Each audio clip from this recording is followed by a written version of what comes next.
Assalomu alaykum qadrli do'stlar. Bugungi videoda biz O'zbekistonga mobil qurilmalarni olib kirish tartiblarini yana bir karra eslatib o'tishni joiz deb topdik, chunki shu kunlarda, demak, so'nggi rusumdagi mobil qurilmalarning dunyo bo'ylab sotuvga chiqqani va O'zbekistonga ham kirib kelayotganini ko'rmoqdamiz.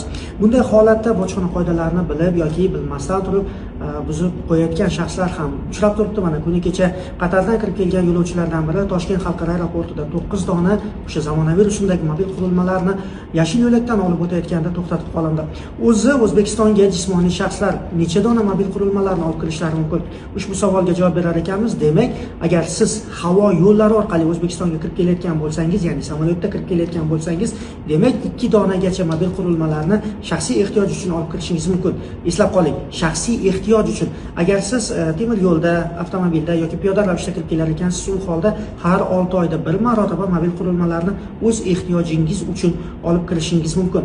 Lekin har qanday holatda ham, demak, siz xoh havo yo'llari orqali, xoh avtomobilda yoki poyezdda kirib kelishdan qat'iy nazar o'zingiz bilan olib kirayotgan mobil qurilmalarni albatta yo'lovchi bojxona deklaratsiyasida ko'rsatishingiz shart. Chunki mazkur deklaratsiya keyinchalik mobil qurilmalarni O'zbekistonda UZMI tizimi orqali majburiy ro'yxatdan o'tkazishda asos bo'lib xizmat qiladi. Shu o'rinda yana bir jihatni eslatib o'tamiz. Agar siz havo yo'llari orqali kirib kelayotgan bo'lsangiz, ma'lumki, O'zbekistonga $1000 qiymatdagi tovarlarni shaxsiy ehtiyoj uchun bojsiz olib kirishingiz mumkin.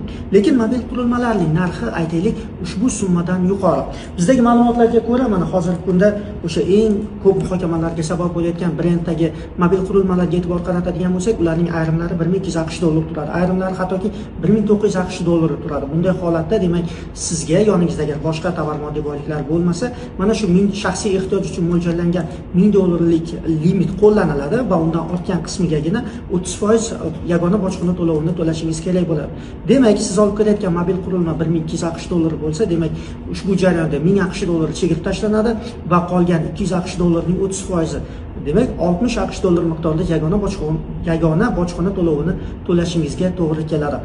Qadrli do'stlar, unutmang, mobil qurilmalarni yo'lovchi bojxona deklaratsiyasida ko'rsatish shart.